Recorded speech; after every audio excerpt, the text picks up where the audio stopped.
আছি পটুয়াখালী পায়রা বন্দরে। হালকা হালকা বৃষ্টি, এখনো সূর্য ওঠেনি।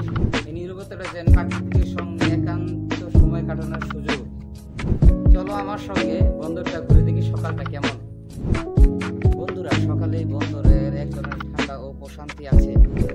মনে হচ্ছে যেন প্রকৃতি ধীরে ধীরে জেগে উঠেছে, চলছে ধীরে ধীরে। চারপাশটা দেখলে সময় থেমে গেছে। হালকা হালকা বৃষ্টি হচ্ছে আর আমি শুনছি প্রাকৃতিক। ওখানে সমুদ্র ডাকছে আর এখানে মনে হয় যেন বিল্ডিং গুলো যেন গল্প বলছে।